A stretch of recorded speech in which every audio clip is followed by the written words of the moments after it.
Надо полагать, вы будете мне задавать вопросы. Да. Хорошо.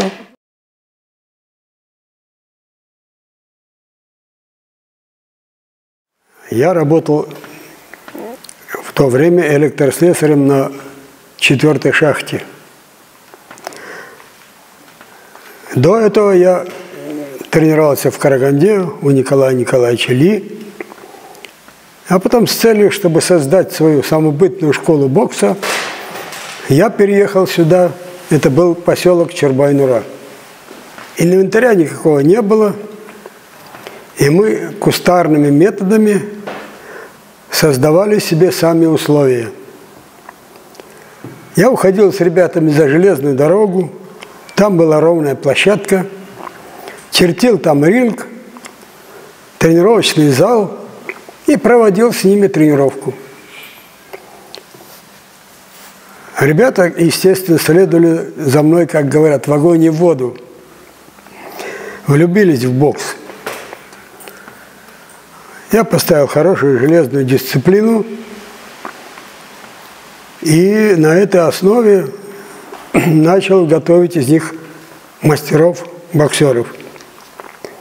Эти трудности, они, естественно, сказались на выступлении этих ребят. Из-за того, что у нас не было ринга, мы, когда первый раз приняли участие в соревнованиях Караганды, тогда проводился приз Дворца спорта Нуркина Абдирова. Наши ребята об канаты ринга обтерли все, сожгли спины. То есть у них не было чувства ринга, у них не было чувства дистанции. И тогда мы потихонечку из веревок стали плести канаты и воссоздали ринг. Как-то меня случайно встретил человек. Однажды я ехал из Караганды, и этот человек зашел, около меня было свободное место, сел рядом со мной и представился. Андрей Богданович, вот так, давай ко мне преподавателем физкультуры. Оклад преподавателя физкультуры тогда был 80 рублей. А заработная плата моя на шахте составляла 300 рублей. Но я, тем не менее, сказал, что если у меня будет база, я согласен идти на эту работу. Ладно, приходи. И он сдержал слово, отдал мне этот актовый зал, и мы из него сделали хороший спортивный зал. Зал большой, но там была сцена. Мы эту сцену опустили. Из оформления «Мир, труд, свобода» мы сделали теннисные столы и баскетбольные щиты. И тогда я стал культивировать в этой школе баскетбол, волейбол, настольный теннис, легкую атлетику, бокс. В 1961 году Чорбай-Нура стала городом Абаем, и было решение, указание Министерства образования открыть в городе Абаю детско-юношескую спортивную школу. И когда встал вопрос открыть спортшколу, заведующий отделом образования приехал в 4-ю школу посмотреть, что там за...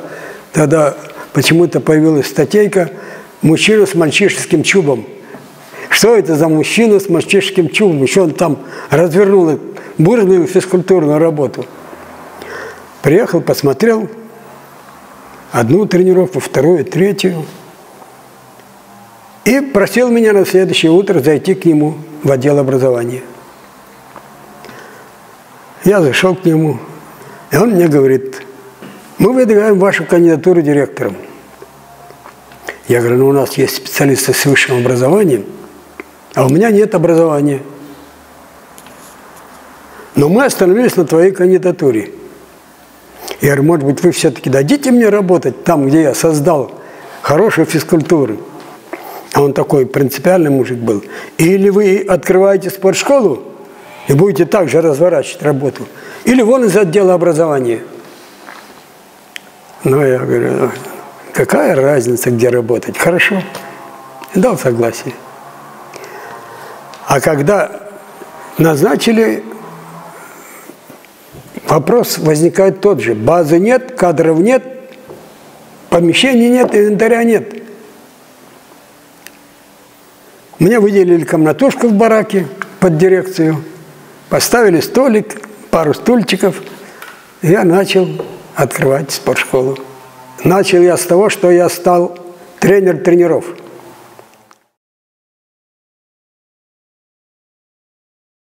Если выдавать некоторые, так сказать, тайны, когда встал вопрос выдвижения депутатов, я стал баллотироваться депутатом городского совета с той целью, чтобы отвоевать базу. С инвентарем из бюджета средства выделили, уже потихонечку мы стали решать, а помещений нет. Этот единственный зальчик, там и борьбу мы организовали, и бокс. Этого мало. А здесь был учебно-производственный комбинат, его закрыли. И я, как депутат, на сессии выступил и сказал, вот это здание должно быть отдано под спортшколу.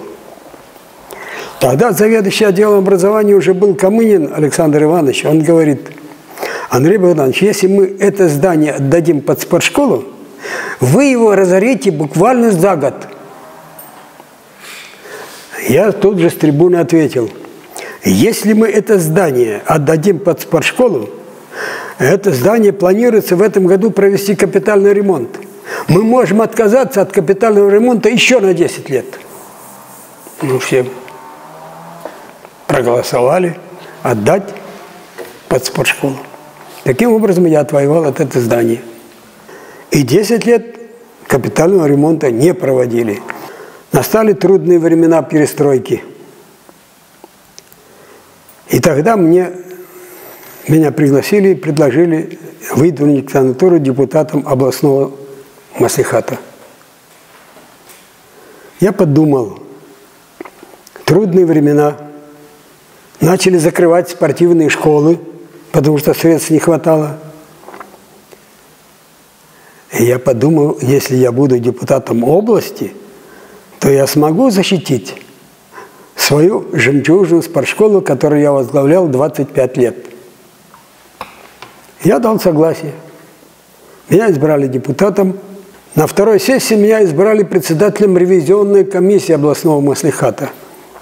То есть под моим стеклом, в моем рабочем кабинете лежала вся финансовая деятельность Карагандинской области. Весь областной бюджет. И я стал его контролировать. Может быть, это сработало, помогло, что эта спортшкола уцелела. В Топаре у нас тоже была спортшкола, ее закрыли. В Саране были 2 спортшколы, одну закрыли. А город Абай, по сути, самый маленький из таких близлежащих городов-спутников. Абайская спортшкола сохранилась. После окончания депутатских полномочий я стал невостребованным. Но времена были сложные еще. Это был 99-й год. И тогда в областном совете немцев Карагандинской области председатель мне предложил ехать в деревню и возглавить сельскохозяйственное общественное объединение ТОО.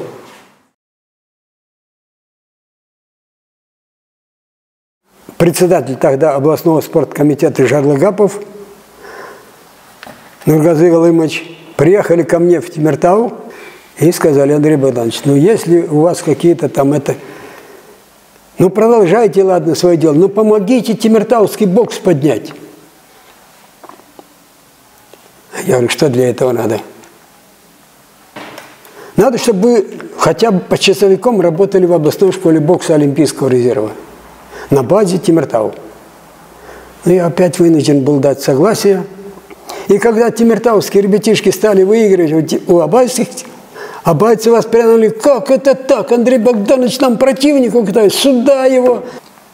Но прошло некоторое время, председатель областной школы высшего спортивного мастерства вызвал меня и говорит, Андрей Богданович, вы должны быть старшим тренером Карагандинской области. Ваш богатейший опыт, ваша школа, внедрите ее теперь в Караганде. И таким образом С 2014 года я стал старшим тренером Карагандинской области по боксу. В Темиртау я еще веду группу малышей в свое удовольствие, но полностью возглавляю сборную команду Карагандинской области. Вот такой вкратце галопом спортивный путь или жизненный путь или трудовой путь этой жемчужной спортивной школы. Тогда в статьях Центрального Казахстана появились статьи «Абайская школа бокса», но такой школы бокса как таковой, как здание, как отдельная школа бокса, никогда не было. Под этим словом понимается методика Абайской школы бокса.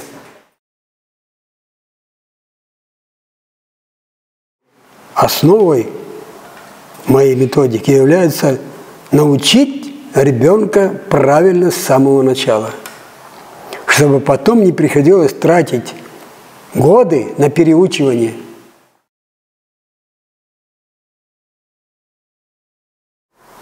Здесь из стен этой школы вышло 5 заслуженных тренеров республики. Мои ученики, теперь один остался, Бауыржан Аманбаев. Стрельников тренирует сборную республики. Супрун уехал в Череповец. Был одним лет 5-6 тренером сборной России. Зароченцев тренирует в Москве. Ну, здесь сейчас Бауыржан, ну и подключился к работе Гайнуллин Мансур. Вот 2 тренера, которые являются моими детьми. Всех боксеров города Абая, они меня называют отцом, я их называю детьми. А это сейчас уже мои внуки.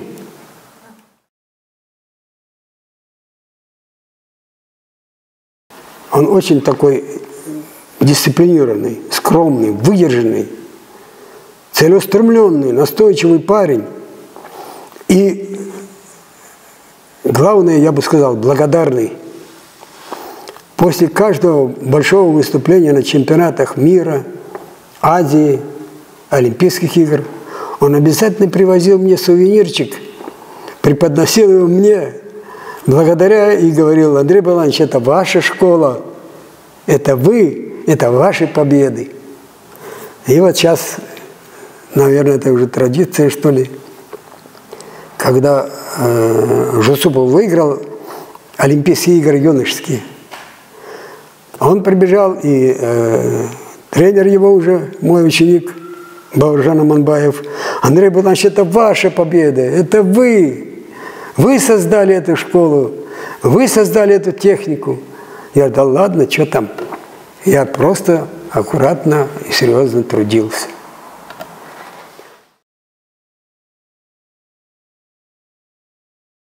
У меня было 3 сына и дочь. И случилось так, что 2 сына уже ушли в мир иной. Остался 1 сын и дочь. И, к несчастью моему, этот сын инвалид. Супругу я потерял в 4 году. Уже прошло 12 лет почти.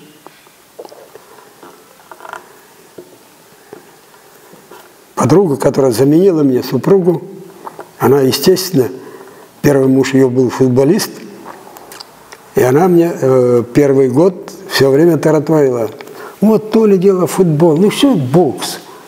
Но я над ней поработал, теперь она все соревнования по боксу, никуда не отвлекается, начинает толковать: вот этот умеет хорошо встречать, этот опережает, этот вовремя отвечает. То есть уже изучила бокс. Я говорю: наверное, я куплю еще 1 пару лап, и ты будешь со мной рядом тренировать боксеров. Ну, смеемся.